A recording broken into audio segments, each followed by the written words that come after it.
Halo guys, kembali lagi dengan saya Kali Masada ya dari Akademi Kripto. Di sini kita akan membahas prinsip kelima mengenai crypto investing principles, yaitu adalah kesabaran.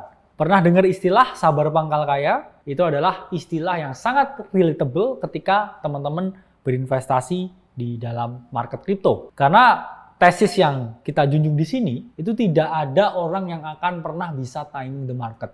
Bahwa timing the market is a fool's game. Nah, itu adalah game yang dilakukan oleh para orang bodoh. Karena kita tidak memprediksi ya market ya, quotes on quotes ya, memprediksi ya. I'm predicting the future. Tapi saya hanya mengantisipasi apa yang market akan lakukan. Kalau misalkan market naik, saya harus seperti ini. Kalau misalkan market turun, saya harus seperti ini. Ya, itu adalah teman-teman memainkan yang namanya devil advocate ya. Jadi teman-teman di sini wait and see what's the market gonna do. Ketika market seperti ini ya, saya harus bereaksi. Ketika market seperti ini ya, saya berarti harus seperti ini juga. Ya, itu adalah hal yang harus teman-teman pahami bahwa I'm not predicting ya, I'm just reacting the market. Sehingga tidak ada yang tahu persis gimana geraknya. Itulah kenapa ya teman-teman ini butuh kesabaran ya, di market. Karena Warren Buffett pun pernah bilang ya, jangka waktu untuk berinvestasi pada saham itu adalah selamanya. Lalu apa yang membuat kamu berinvestasi di kripto berpikir bahwa 2-4 hari itu bisa merubah segalanya? Jawabannya itu tidak bisa dan tidak akan mungkin terjadi. Sehingga kesabaran harus teman-teman utamakan di sini. Karena seringkali ya kesabaran itu diuji ya. Ketika teman-teman ini berinvestasi pada sesuatu nih, tapi kok koin yang lainnya lebih gerak ya. Saya invest ini nggak gerak ya, masih 5-10% ya, ini udah 5-10 kali. Apa saya beli ini ya? Itu adalah kesabaran teman-teman yang diuji. Karena kesetiaan ya itu terjadi bukan karena teman-teman ketika nggak punya pilihan. Kesetiaan itu hadir ya ketika teman-teman udah punya pilihan tapi tetap pada pilihan yang pertama ya. Misalkan nggak ada potensi lain nih buat investasi. Oke, saya investasi di ini. Itu bukan kesetiaan ya terhadap pilihan teman-teman investasi.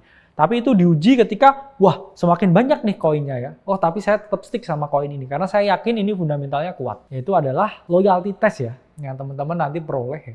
Ketika teman-teman berinvestasi pada sesuatu. Karena kadang ketika teman-teman ini nggak gerak ya. Mengejar rumput tetangga yang lebih hijau ya. Chase the pump di sini. Ini apa yang terjadi? Kamu masuk di sini, ini retrace. Habis setelah ini pump. Kamu udah di sini minus, kapital hilang. Di sini malah pump ya. Kamu itu ruginya dua arah ya. Udah rugi di capitalnya, di sini pun kamu juga rugi di potential gains-nya. Jadi jangan sekali-sekali ya mencoba untuk timing the market. Karena timing the market it's a full game. Dan teman-teman harus menyadari ya, menyerah di tengah jalan tuh bukan pilihan.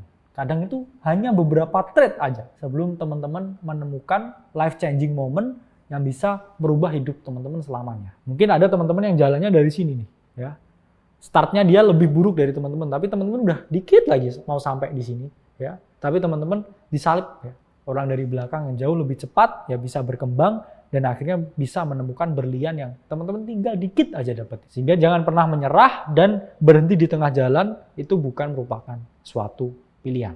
Sehingga ya itulah keindahan dari market kripto. Segalanya nggak bisa ditebak ya, dan kita nggak bisa tahu ya kapan aset itu akan bergerak dan dia akan bergerak seberapa jauh. Karena apa yang di kripto ini sudah terlalu mahal, ini masih bisa naik lagi. Dan apa yang dianggap sudah murah, itu masih bisa turun lagi. Itu adalah market kripto. Sehingga nggak bisa ya kita mastiin kapan ya. Jadi teman-teman harus menempatkan posisi dan bersabar. Itulah sehingga ya penting untuk melakukan diversifikasi. Jangan one shot one kill. Karena ketika capital kalian nyangkut ya pada sesuatu, kalian masih punya capital ya untuk menggerakkan ya aset lain. Sehingga selalu pecah-pecah risikonya, jangan one shot one kill, selalu nembak untuk hal yang besar. Selalu pecah-pecah ya supaya risikonya ini terdiversifikasi.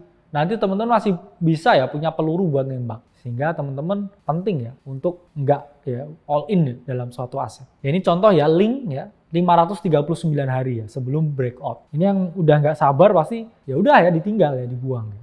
Tapi kesabaran ya ini selalu rewarding bagi siapa saja ya yang masih percaya. Karena intinya dalam investasi concern-nya itu adalah kesabaran. Karena di dalam market kripto ya itu bear market ada dua, yaitu adalah price based capitulation dan juga time based capitulation. Price based capitulation itu terjadi ketika harganya terus-menerus turun ya. Tergerus dari segi harga. Tapi time based capitulation itu tergerus secara waktu. Harganya udah jenuh ya, turun ya, tapi nggak naik-naik. Dia chartnya ndelosor gini terus ya, sampai 500 hari. Itulah kesabaran teman-teman diuji. Kadang ketika teman-teman jual, tiba-tiba dia malah parabolik naik 5 kali dalam seminggu. Gimana yang mau timing the market? Oh, saya lompat ini, saya lompat ini, saya lompat ini, saya loncat ini. Itu tidak akan pernah bisa terjadi. Jadi di link ya, ini contohnya time based capitulation. Ya, 540 hari konsolidasi itu nggak ada yang kuat ya, udah muak ya. Tiba-tiba ketika semua orang give up, dia malah naik 70% dalam 1 minggu. Ya, itu adalah market. Jadi teman-teman ya, jangan membuang peluang ya, sehingga nanti jadi sia-sia. Ketika teman-teman udah stick pada pilihan berinvestasi terhadap suatu aset, punya keyakinan dan tahan ya, sampai itu berbuah hasil. Saya Khalid Masada dari Akademi Kripto. Sampai berjumpa di video selanjutnya.